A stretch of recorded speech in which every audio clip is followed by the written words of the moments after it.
Orasi ilmiah oleh pembina Yayasan Al-Muwahhidin Lalede sekaligus Wakil Rektor 3 UIN Mataram kepada Profesor Dr. Subhan Achim LCMA, kami persilahkan.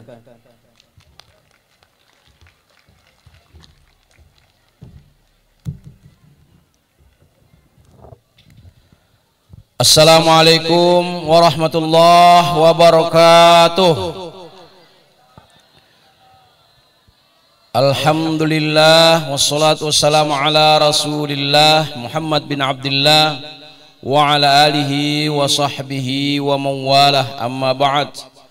Al-Mukarram, ayahanda kita Mudir Ma'had, Ustazi Tuan Guru Haji Muslih Halil hafizahullah, mudah-mudahan beliau diberikan oleh Allah keafiatan, kesehatan, panjang umur, sehingga kita bisa menikmati ilmu dan adab beliau. Amin ya rabbal alamin.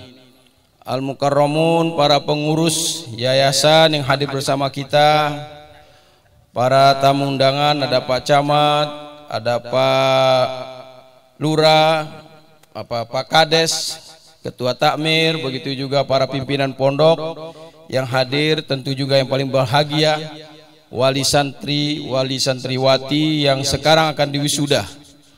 Semoga Allah Subhanahu wa taala untuk semua wali santri yang mendapatkan anak-anak beliau di wisuda ini semua infak selama memberikan kepada anak-anaknya ini selama menyantri, jadi amal soleh diterima oleh Allah Subhanahu wa ta'ala. Amin ya rabbal alamin.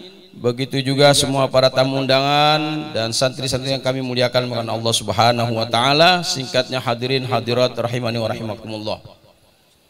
Pertama dan utama, malam hari ini kita bersyukur kepada Allah Subhanahu wa ta'ala karena dengan izin Allah kita bisa bermuajahah, bisa bersilaturahim. Semoga apa yang kita lakukan malam hari ini menjadi amal soleh untuk kita semua di sisi Allah. Amin ya rabbal alamin. Salawat dan salam atammas salah wa taslim semoga tercurahkan kepada junjungan alam Nabi kita Muhammad sallallahu alaihi wasallam. Al-Mukarram, Tuan Guru yang kami muliakan, ya, kami tidak akan banyak menyampaikan orasi ilmiah karena memang ini panggungnya wisuda. Tapi kalau kita sedang seperti ini biasanya tablik akbar. Nah, karena Lelede ini sudah dikunjungi oleh junior saya dulu di Maroko UAS, jadi nggak enak kalau saya ngasakan tablik akbar. Jadi orasi ini, Tuan Guru, ya. Apa yang kita saksikan malam hari ini, Bapak Ibu yang kami muliakan, sesungguhnya adalah investasi akhirat yang sudah terlihat hasilnya untuk kita semua. Karena memang Allah Subhanahu wa ta'ala sudah jelas mengatakan kepada kita, wal asri innal insana lafi khusrin illal ladina amanu wa amilus solihat. Semua manusia di dunia ini pasti akan mengalami namanya kerugian, kecuali kata Allah, yaitu orang yang beriman. Orang beriman itu adalah orang yang berilmu. Nah, maka kita semua menyaksikan santriyati atau santriwan yang akan diwisuda, itulah sesungguhnya sudah investasi untuk ilmu yang tidak akan rugi di dunia ini maupun di akhirat kelak. Karena ilmu inilah sesungguhnya pintu kita bisa meraih kebahagiaan di dunia maupun kebahagiaan di akhirat. Man arada dunya fa'alai bil ilm wa man arada al-akhirah fa'alai bil ilm wa man aradahuma fa'alai bil ilm. Itu juga, itu kuncinya. Nah, dengan ilmu itu baru kita bisa menghadirkan amal soleh. Nah, amal soleh itu adalah apa saja yang bermanfaat di dunia ini. Maka manusia, kata para ulama-ulama itu, hanya dibagi menjadi dua di dunia ini, talibul ilm atau qadiul jahal. Manusia itu menjadi orang yang selalu mencari ilmu, atau dia orang yang memang sudah menjadikan dirinya cukup dengan kejahilannya. Dan ini yang kita sayangkan. Alhamdulillah kita saksi malam hari tidak ada lagi yang kedua, yang ada satu ini tadi, thalibul ilm. Karena memang dengan mencari ilmu manusia itu akan dikenang, ya, akan diingat terus. Dan ilmu inilah yang membanggakan dan membahagiakan manusia di antara makhluk-makhluk yang lain. Walaqad karramna bani Adam, kemuliaan bani Adam, wa faddalnahum, diberikan kelebihan daripada yang lain. Kenapa? Karena ilmu tadi. Inilah Bapak Ibu yang kami muliakan, ya. Manusia itu dibagi, misalnya ada yang mengatakan sesungguh nikmat yang paling besar adalah nikmat ijad kita di sini. Kita ada di dunia. Dan untuk menghidupkan keberadaan kita di dunia ini paling tidak bagaimana kita menjaga diri kita ini sehingga selalu kita mencari hal-hal yang bisa menghadirkan kita seperti makan, minum, seperti binatang, seperti tumbuhan, begitu aja untuk eksistensi kita. Tapi apa cukup manusia itu dengan sendiri? Tidak cukup. Adalah untuk adanya baqa'an nau', biar manusia ini terus berkelanjutan, maka dibuatlah syariat adanya pernikahan, perkawinan, nanti akan terus panjang dan kita ini saling silih berganti, ya, sampai nanti waktunya Allah jadikan dunia ini sudah expired, kiamat, baru tidak ada manusia nanti. Nah, tapi yang terakhir bahwa manusia itu harus menjadikan an-nau' az-zikri tadi yang selalu diingat. Nah, selalu diingatnya manusia di yang lalu maupun yang akan datang hanya satu wasilahnya, mencari ilmu, mencari ilmu, mencari ilmu. Maka agama kita, ya, adalah agama yang sangat mementingkan ilmu pengetahuan daripada yang lainnya. Maka Al-Quran turun pertama kali dengan ayatnya Iqra. Dengan kalimat Iqra itu tanda bahwa pengetahuan menurut pandangan ilmu agama kita, agama Islam ini tidak bisa dikesampingkan. Maka agama tanpa ilmu akan rusak. Apalagi ilmu tanpa agama akan rusak. Tidak bisa dipisahkan ilmu dan agama itu. Nah, ini Bapak Ibu yang kami muliakan, sekali lagi untuk wali santri yang alhamdulillah sudah memberikan investasi, ya, menjadikan anak-anak menjadi anak yang soleh, yang akan berguna di dunia dan akhirat untuk orang tuanya. Dan kami juga mengingatkan kepada anakku yang diwisuda, tidak cukup sampai di sini, karena ilmu kita ini diajarkan tolabul ilmu minal mahdi ilallah. Kita diajak untuk terus mencari ilmu sampai nanti kita masuk ke liang lahat, tidak ada batasnya. Karena pengetahuan yang Allah berikan kepada kita hanya sedikit. Wa ma utitum minal ilmi illa qalila. Artinya lebih banyak yang tidak kita ketahui yang ada di dunia ini, apalagi untuk masalah akhirat kita.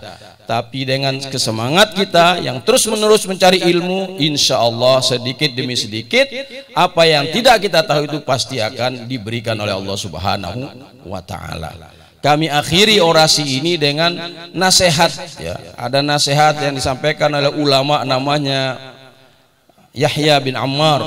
Itu ulama yang wafatnya pada tahun 422 Hijriah. Ini abad ke-5. Dan ulama ini mengatakan, membagi kepada kita bahwa ilmu itu ada 5. Nah, apa yang 5 itu? Yang pertama, ilmu yang menghidupkan agama. Ilmun fi hayatuddin, yaitu ilmu tauhid. Maka ini menjadi fardu ain untuk kita semua memahami dan terus mempelajari tentang bagaimana kita mengenal, memahami, mengetahui Allah Subhanahu wa ta'ala yang kita ibadah ini. Nah, ini karena itu ada ilmu hayatuddin. Dan yang kedua adalah ilmu huwa qutuddin. Ilmu yang menjadi adalah Kut itu adalah vitaminnya agama kita itu. Ya, kalau kita hidup di dunia ini tanpa vitamin, loyo terus. Tapi kalau kita minum segar. Apa yang menjadi vitamin kata ulama itu adalah al-zikr wal mau'izah hasanah. Kita berzikir dengan al-lafaz-lafaz yang diajarkan oleh Allah dan Rasulnya dalam Al-Quran dan hadis. Begitu juga sering hadir majelis-majelis mau'izah seperti ini. Karena saat mendengar hal-hal yang bermanfaat maka terenyuh hati kita, punya semangat lagi. Itulah boksi semangat itu namanya qutuddin. Dan yang ketiga, ilmun huwa dauddin. Dawauddin, mohon maaf, dawauddin, ilmu yang merupakan obat dalam memahami agama kita. Apa? Ilmu fikih. Nah, ilmu syariat, yaitu ilmu-ilmu yang luar biasa. Ulama kita mewariskan kepada kita banyak sekali, ya, tulisan-tulisan tentang fikih, karena memang kita harus memahami fikhuddin ini. Man arada bi khairan yufaqihu fiddin. Kalau Allah ingin kebaikan pada kita, kita harus pelajari bagaimana syarat solat kita, bagaimana haji kita, bagaimana zakat, terus yang fikih yang utama, karena ini adalah ilmu dawauddin yang menjadi obat dari agama kita. Dan yang keempat dan lima ini mudah-mudahan menjadi atensi kita bersama. Ilmu huwa dauddin, ternyata ada ilmu juga yang menjadi penyakit dalam agama. Apa itu? Ilmu yang menjelaskan tentang perkara khilafiyah antara ulama-ulama salafus saleh kita dahulu. Ya, mohon maaf, perselisihan pendapat itu dari dulu waktu masih Nabi hidup sudah ada perselisihan pendapat. Ya, baik tentang Al-Quran yang Allah turunkan kepada Nabi kita masih hidup dengan bacaan yang banyak, tapi karena Nabi masih ada, diselesaikan dengan mudah. Nah, ketika wafatnya Nabi kita, maka terjadi khilafiyah di kalangan ulama. Kadang-kadang dengan khilafiyah, perselisihan antara ulama salafus saleh ini saling membunuh. Maka adalah perang Siffin, perang Jamal. Nah, ilmu-ilmu ini ketika membicara tentang sejarah perjalanan salafus saleh kita yang punya sejarah yang tidak baik, jangan sampai salah kita memahaminya. Bagaimana kita memahami bahwa konflik yang terjadi di kalangan salaf dahulu itu, kita harus bahwa generasi salaf dahulu adalah generasi yang istimewa. Kita harus menempatkan mereka di tempat yang terbaik, karena radhiyallahu anhum wa radu'an, mereka sudah diridhoi Allah. Nah, saat ini ada kelompok-kelompok yang tidak memahami seperti itu. Ya, mohon maaf, ada kelompok yang menganggap sahabat itu tidak ada maknanya, tidak ada harganya. Nah, ini disebut dengan dauddin tadi. Ini adalah menjadi penyakit dalam agama. Harus hati-hati membicarakan tentang konflik permasalahan hidup dahulu para ulama salafus saleh kita. Dan yang terakhir dikatakan ilmu huwa halakuddin. Nah, ilmu yang dia anti-anti, yang dikhawatir oleh para ulama kita pada abad ke-5 Hijriah itu, jangan sampai kita pelajari terlalu mendalam, ya, tidak memberikan porsi yang tepat, yaitu ilmu filsafat. Karena ilmu filsafat ini mengutamakan akal daripada yang lain. Padahal wahyu yang Allah berikan itu tidak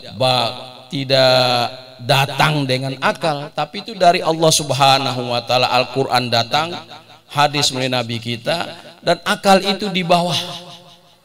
Ya, akal ini harus memahami apa isinya wahyu tentang Al-Quran, tentang hadis, bukan sebaliknya. Al-Quran hadis ini harus mengikuti pada akal. Dan inilah para filosof yang tidak mau mengakui keberadaan Allah Subhanahu wa taala, mengajak kita untuk mencari dengan akal pikiran, mustahil kita akan temukan. Nah, ini Bapak Ibu yang kami muliakan, sekali lagi apa yang dinasihatkan oleh ulama tadi paling tidak, ya, kita ambil itu. Pertama, bagaimana ilmu menghidupkan agama kita ini, ilmu tauhid yang kita kuatkan. Bagaimana ilmu yang menjadi vitamin dalam kita beragama ini dengan menghadirkan zikir serta tausiah, ya, senang dengan mauizah hasanah. Dan tentu yang paling baik juga adalah dakwah, mengobati ilmu-ilmu yang ada di dalam perkara agama kita. Tidak boleh putus mencari ilmu tentang fikih, tentang bagaimana kita beragama sesuai dengan tuntunan Allah dan Rasulnya dalam Al-Quran maupun hadis. Saya rasa ini yang bisa kami sampaikan.